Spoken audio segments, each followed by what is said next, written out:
Have you ever wondered how far a homeowners association will go to maintain control over your property?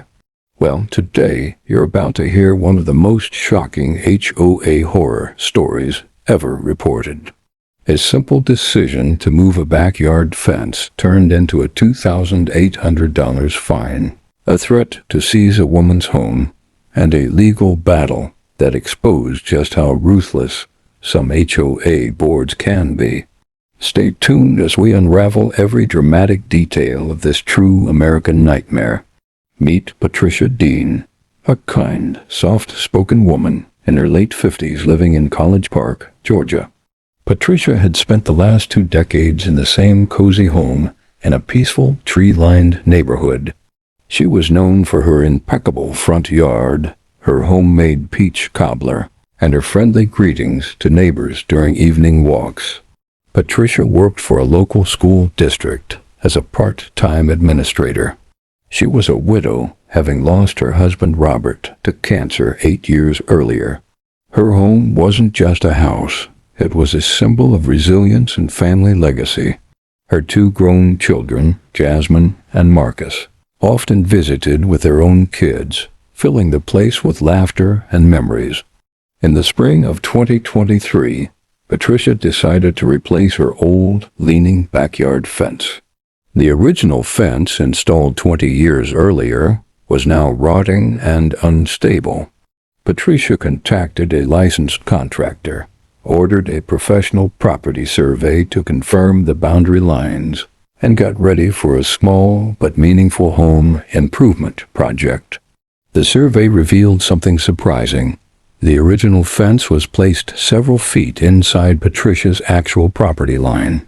In other words, for 2 decades, Patricia had been losing a strip of her own land to the adjacent common area maintained by the HOA.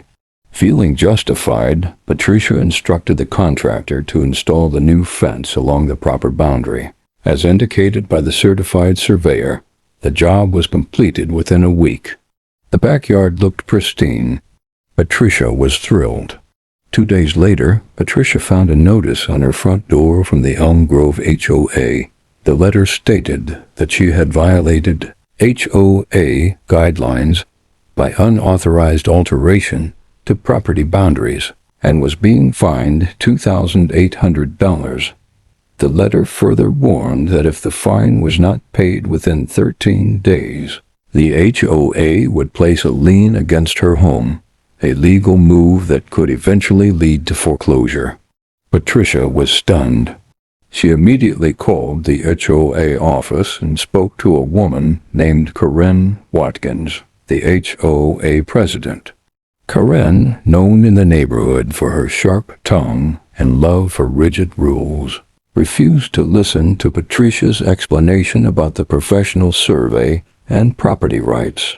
Patricia contacted a local attorney, Samuel Brooks, specializing in property disputes and HOA conflicts. Samuel quickly reviewed the survey and HOA bylaws and determined that Patricia was within her rights.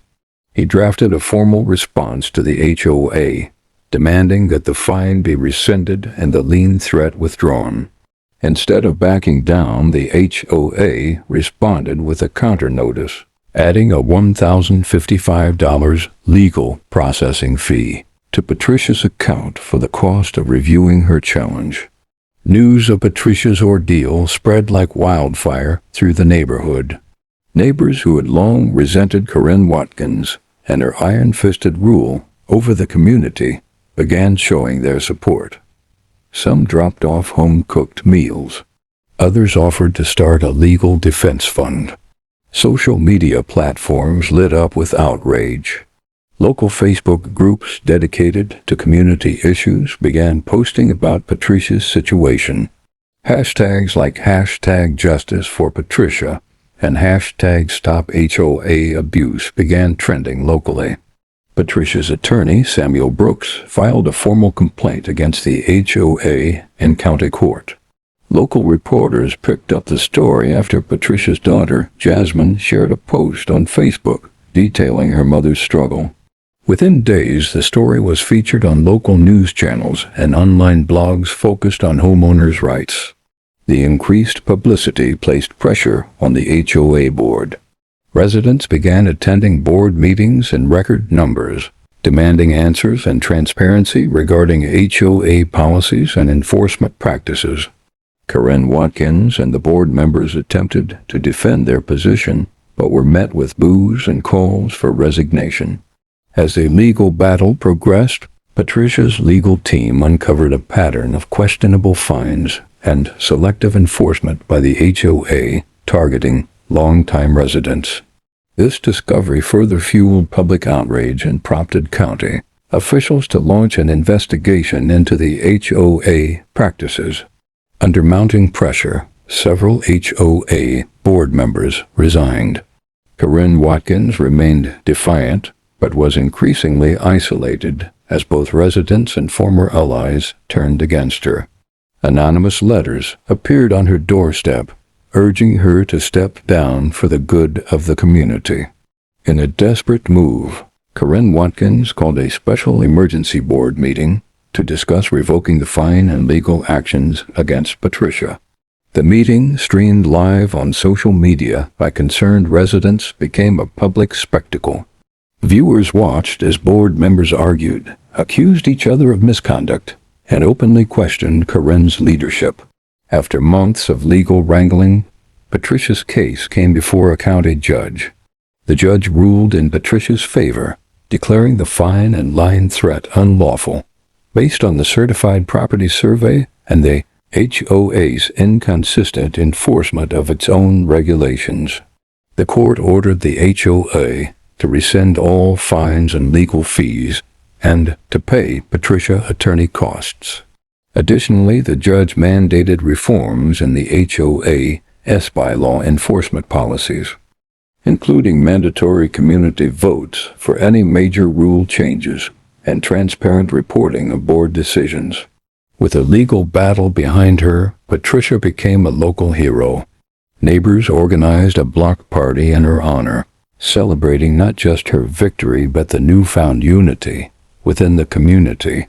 Residents began attending board meetings regularly, forming committees to review HOA practices and advocating for fair treatment of all homeowners.